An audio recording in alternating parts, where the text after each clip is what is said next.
ভারত পাকিস্তান যদি যুদ্ধ লেগেই যায় তাহলে এর পরিণতি কি হতে পারে। দক্ষিণ এশিয়ার প্রতিবেশী দুটি দেশ ভারত ও পাকিস্তান, কিন্তু আজও যেন ছায়াযুদ্ধের আবহে হাঁটছে এই দুটি দেশ। বর্তমান সময়ে এই দুই দেশের মধ্যে কি চলছে চলুন জেনে নিই আজকের এই ভিডিওতে।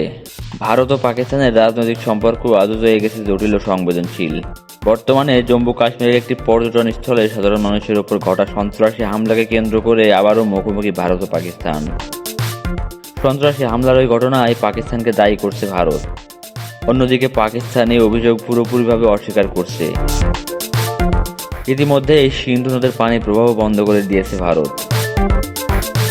দুই দেশের সীমান্তে এখনও গুলি বিনিময়ের ঘটনা মাঝে মাঝে ঘটছে। বিশেষ করে কাশ্মীরের নিয়ন্ত্রণ রেখার দুই পক্ষই সতর্ক অবস্থানে রয়েছে।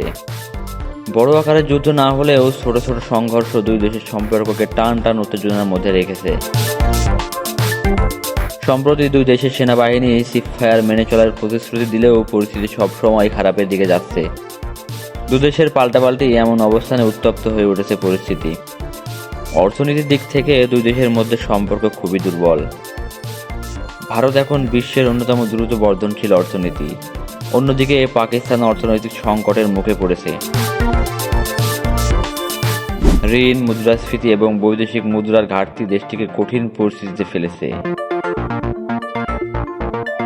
দুটি দেশের অর্থনৈতিক ব্যবধান ক্রমেই বাড়ছে, যা পরোক্ষভাবে রাজনৈতিক উত্তেজনার প্রভাব ফেলছে।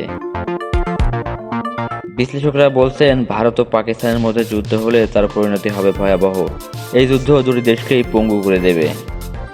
এমনকি সমগ্র বিশ্ব এই যুদ্ধের প্রভাবে ক্ষতিগ্রস্ত হবে বলে ধারণা করা হচ্ছে।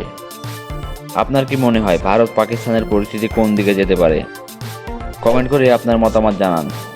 ভিডিওটি ভালো লাগলে লাইক দিন, শেয়ার করুন এবং সাবস্ক্রাইব করে আমাদের পাশেই থাকুন।